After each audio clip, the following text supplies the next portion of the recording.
everybody, this is Jeremy from The View from Jay. I'm back with another reaction to Mortal Kombat. It came out yesterday. I'm very excited to share my view of this movie. A lot of this will be positives and negatives.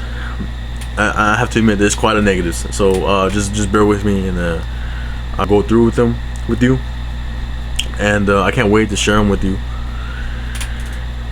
Okay, so let me start off with the promos and the trailers of Mortal Kombat. So I didn't watch too many of them. I only watched a few. There was one I watched, but it focused a lot on Sub-Zero and Scorpion. And when you look at the picture, the promo pictures, they do focus a lot on Scorpion and Sub-Zero. To me, it wasn't the case in this movie. Of course, as a fan of Mortal Kombat, I want to see Scorpion and Sub-Zero, and yeah, of course, the other fighters, going at it. Of course, keep it traditional, which is a way I didn't quite get that in this movie. How it starts off is with Scorpion. He has a family. We get to know his life a little bit. He lives a quiet life, peaceful life, a clan. And Sub-Zero wanted to wipe out his clan, I guess, because they're very deadly assassins, and they're very powerful in blood, I guess. So it's this epic battle in the beginning, and I thought it was great. What HBO Max did was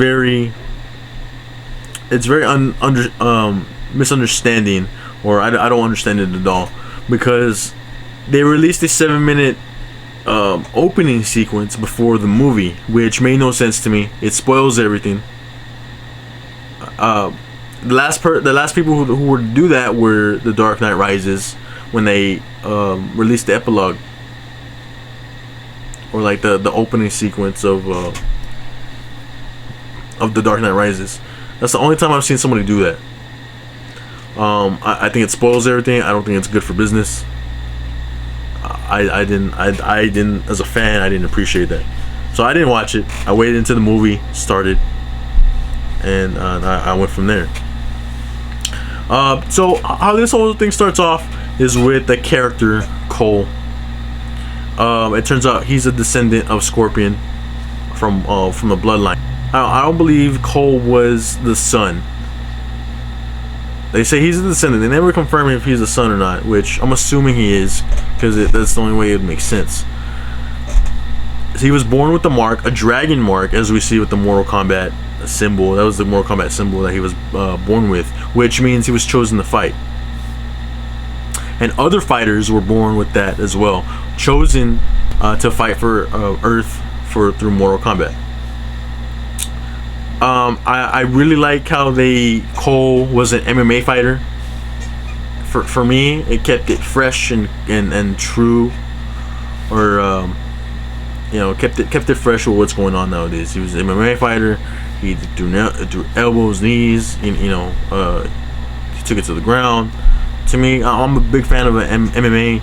And I love that. I absolutely love that. Of course, we know Jax, Sonya, Liu Kang, Kano, which he starts off somewhat as a good guy, and I thought they were going to take a different turn with it. That wasn't the case. They kept kind of true to him being a villain. He works for Shang Tsung for money. Sonya, I really like how they kept true to Sonya and Liu Kang. I wasn't quite sold on the because I'm a big fan of the 1994 version of Mortal Kombat, and I don't want to compare this to that, because it's a total a new time. It's 2021, so yeah, it's gonna feel a little different. Jax, I do recognize him from Supergirl. All right, Jax was McCade Brooks from Supergirl. I thought he did great. He looked the part. I wanted to see more, but of course he loses his arms against Sub-Zero in a battle trying to protect Cole. They all fight and battle out. They do introduce Reptile, which I wasn't a big fan of what they. I like how they kept him a reptile or a lizard. But you know how Sub-Zero and Scorpion tend to look like ninjas and assassins. I expected that from Reptile. I wanted his own look and have like a beastly look with the reptile on his mask. I didn't get that. I was disappointed, to be honest with you. I was, you know, that's not what I got. I really liked how it started. It had a good feel to it, and then we get to the middle, getting into the tournament. Raiden, I liked who played Raiden, but for me it felt goofy. I get it, he was trying to gather all Earth's fighters and protectors,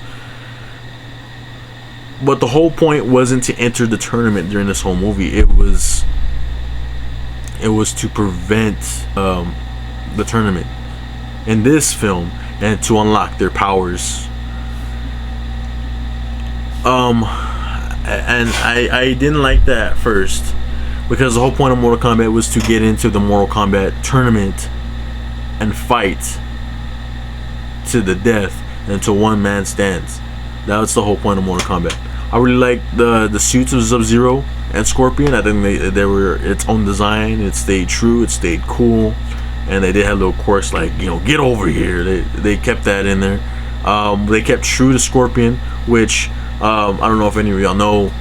It was from Scorpion's Revenge, where he dies but is sent to hell, but returned with powers to avenge his life and defeat Sub-Zero. They kept very true to that, and I appreciate that as a fan. And they also have Kung Lao in this movie. I liked his character, but once again we go back to being goofy. It wasn't taken very seriously.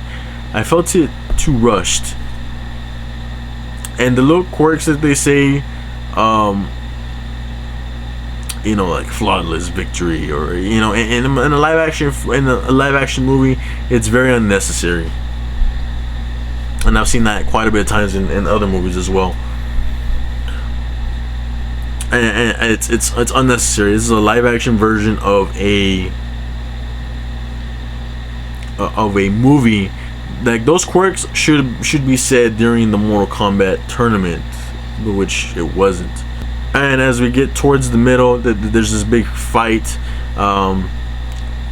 Shang Tsung and others like Kano, Natara, Melina also. So they attack the temple of where Raiden and the other fighters are being held, and they have this fight, and they can't seem to be beat. But I like how they took it from, they go to a realm to kind of separate, and then Cole comes up with an idea.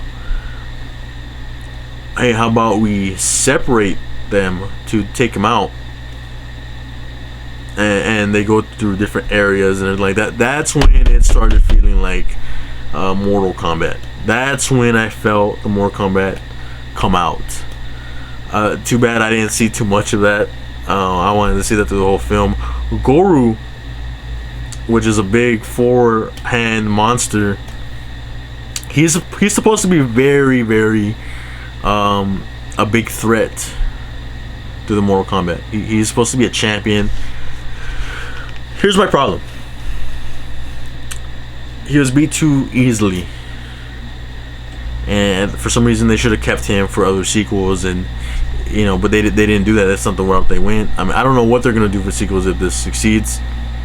I hope to see improvements of this movie that were, you know, kind of taken so much, seemed too fast and too rushed.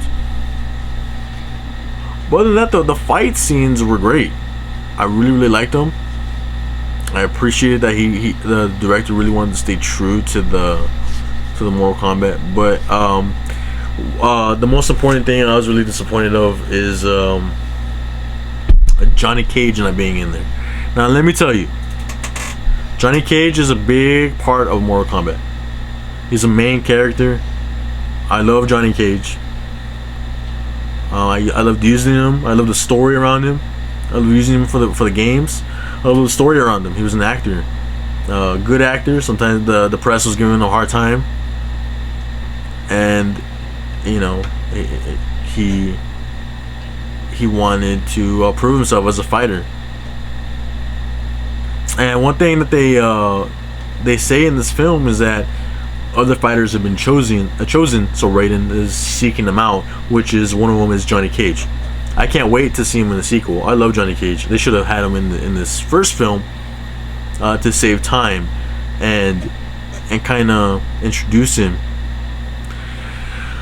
But they didn't do that. And he's a main character. He's a big part of Mortal Kombat. And the fact that they didn't have him in the big movie is a big letdown. I love the Scorpion in the Sub-Zero fight. I thought that was great. Thing is, I wanted to see more of that. They focused too much of the center and the pictures on Sub-Zero and Scorpion, which a lot of it wasn't about. It might have started that way, and it might have ended that way, but it wasn't completely consistent. I love the fight scenes. They're great. Like I said, I can't wait to see other movies, and hopefully we'll get into the tournaments and then better fighters and everything like that. All in all, guys, I have to say I liked it. I really liked it, but I wasn't impressed with it. It was a big letdown. Me being a Mortal Kombat fan and playing the games, watching the cartoons, and it wasn't a high number for me. So all in all, I give this movie a 3 out of 5. I feel like that's fair, because I feel like there can be some improvements, but we'll see what happens. Okay, if anybody has any comments, questions, please comment down below. Subscribe to my YouTube channel, The View from Jay Podcast, and we'll talk about it. And I'll get back to y'all as soon as I can and get y'all more content. Good night, and y'all be safe.